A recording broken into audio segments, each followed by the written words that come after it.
Welcome to my channel. મિત્રો, તમે જો મારો શોર્ટ વિડીયો જોતા હોય તો તમને ખબર જ છે કે મેં ઝોમેટોમાં કામ કરું છું અને મેં 5 મહિનામાં 1 લાખ રૂપિયા કમાવાનો ચેલેન્જ લીધો છે. આજે હું વાત કરીશ ઝોમેટોમાં કામ કરવાના ફાયદા અને ગેરફાયદા. પહેલાં આપણે વાત કરીશું ઝોમેટોમાં કામ કરવાના ફાયદા. ઝોમેટોમાં કામ કરવાનો સૌથી મોટો ફાયદો એ છે કે જો તમે પાર્ટ ટાઈમ કામ કરવા માગતા હોય કાં તો તમે કોઈ વિદ્યાર્થી છો તો તમારી માટે સૌથી બેસ્ટ પ્લેટફોર્મ બની શકે છે.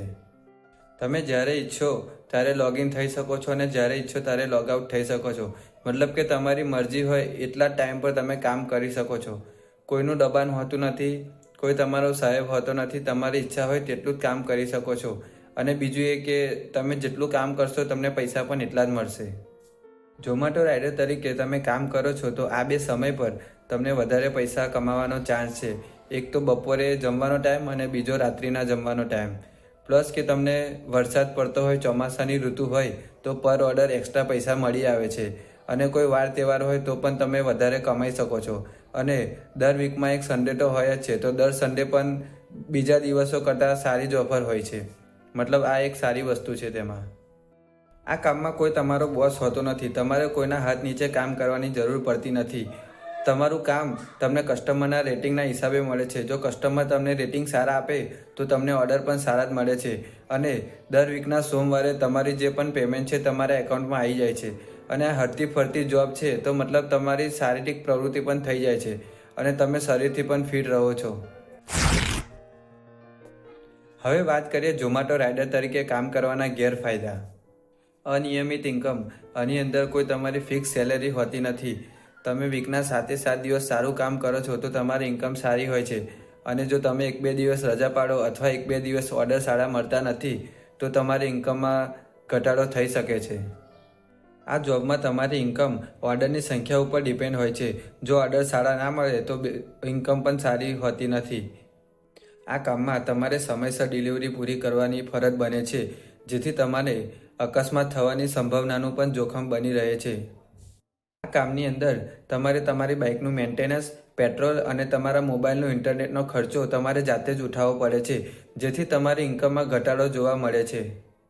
હવે વાત કરીએ મિત્રો ગ્રાહકો અને રેસ્ટોરન્ટવાળાની. તો મિત્રો, રેસ્ટોરન્ટવાળા અને ગ્રાહકો બંનેનો કોઈનો સ્વભાવ સારો હોતો નથી.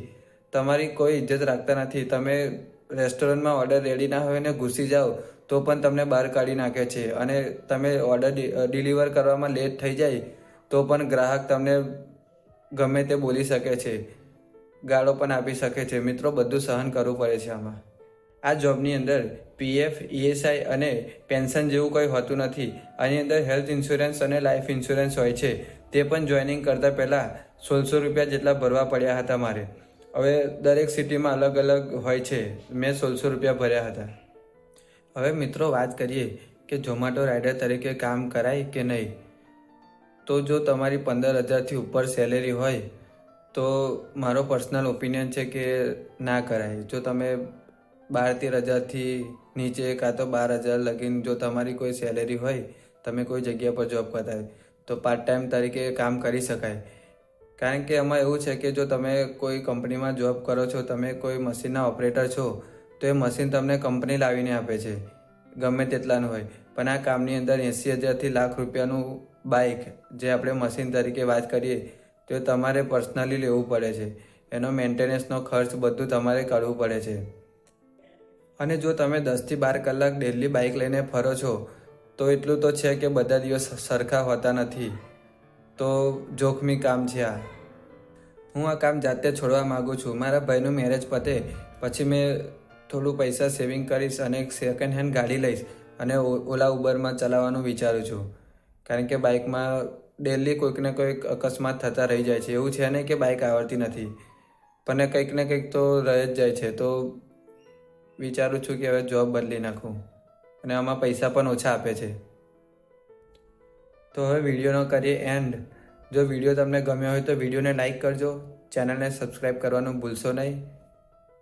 અને તમારા ઝોમેટો રાઇડર મિત્રો, સ્વિગી રાઇડર મિત્રોને આ વિડીયો શેર કરજો.